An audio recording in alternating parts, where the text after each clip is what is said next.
China और Solomon islands के foreign minister ने रिसेंटली एक सिक्योरिटी कोऑपरेशन एग्रीमेंट किया है, जिसके वजह से ऑस्ट्रेलिया और यूएसए समेत सभी वेस्टर्न कंट्रीज सदमे में है।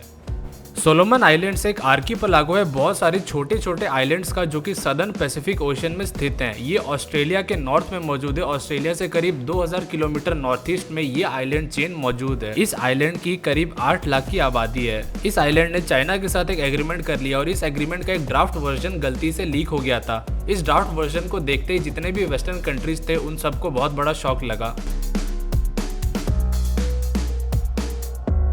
क्योंकि इस एग्रीमेंट में लिखा था कि ये आइलैंड नेशन अब चाइना के सिक्योरिटी और नेवल डिप्लॉयमेंट्स को अलाउ कर रहा है, यानी आर्म्ड चाइनीज पुलिस अब इस आइलैंड में घूमेंगे ताकि जितने भी चाइनीज नेवी के वेसल्स यहाँ पर आए उन्हें ये प्रोटेक्शन दे सके।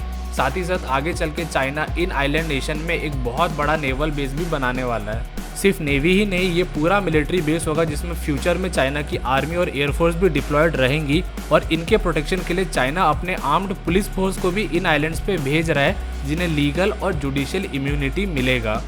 इस कदम से सबसे बड़ा खतरा ऑस्ट्रेलिया और न्यूजीलैंड को है। ऑस्ट्रेलिया पहले ही चाइना से काफ़ी ज़्यादा डरा हुआ है और वो चाइना का एक परमानेंट सोल्यूशन चाहता है। ऑस्ट्रेलिया, यूके और यूएसए ने मिलकर के ऑकस बनाया था, जिसका काम था कि इसी पैसिफिक रीजन में ऑस्ट्रेलिया को इतने सारे न्यूक्लियर पावर्ड सबमरीन्स बना के देना जो कि चाइनीज नेवी को रोक सके। चाइना के इस मिलिट्री बेस बनाने के फैसले से इन सभी कंट्रीज की चिंता बढ़ गई है, क्योंकि ये जो आइलैंड्स है ये बहुत बड़े बैरियर हैं ऑस्ट्रेलिया के लिए। जब वर्ल्ड वॉर 2 में जापान की नेवी ऑस्ट्रेलिया की तरफ बढ़ रही थी, तब इन्हीं आइलैंड्स ने ऑस्ट्रेलिया को बचाया था एक बैरियर की तरह एक्ट करके। ऑस्ट्रेलिया का ये स्ट्रेटेजिकली इंपॉर्टेंट फॉरवर्ड बेस अब चाइना के हाथों लग गया है, तो चाइना को अब सीधा एंट्री मिल चुका है। चाइनीज नेवी जब भी चाहे ऑस्ट्रेलिया और न्यूजीलैंड पे सीधा धावा बोल सकती है। अब सोलोमन आइलैंड्स ने चाइना को इतना बड़ा सौगात दिया है, तो बदले में चाइना ने भी तो कुछ रिटर्न गिफ्ट जरूर दिया होगा। सुनने में आ रहा है कि चाइना ने $500 मिलियन के गिफ्ट भिजवाए हैं इस देश के अलग अलग एमपीज को, ताकि वो चाइना के पक्ष में वोट करें। देखा जाए तो चाइना के लिए कितना आसान हो गया है कुछ पैसे फेक करके इन गरीब कंट्रीज के भ्रष्ट नेताओं को अपने जेब में रख लेना और उसके बाद इन कंट्रीज को एक्सप्लॉइट करना। अब समय आ गया है कि दुनिया के जिम्मेदार कंट्रीज मिल करके चाइना के इस पैसों की खेल को रोकने के लिए कोई कदम उठाएं। अब आते हैं जरूरी बात पे, क्या इस फैसले से यानी चाइना और सोलोमन आइलैंड्स के बीच जो पैक्ट हुआ है इसके वजह से भारत के ऊपर कोई नेगेटिव इम्पैक्ट होगा और क्या भारत को इसका विरोध करना चाहिए?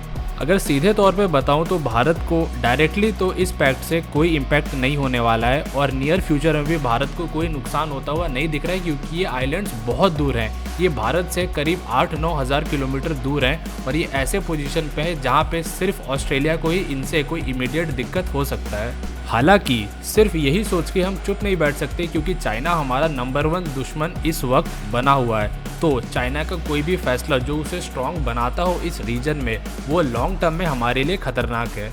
तो क्वाड का सदस्य होने के नाते और चाइना का एक बहुत बड़ा दुश्मन होने के नाते भारत को चाइना के इस फैसले का विरोध करना चाहिए और ऑस्ट्रेलिया, यूएसए और यूके जो भी चाइना के खिलाफ एक्शन लेते हैं उन सब का सपोर्ट करना चाहिए।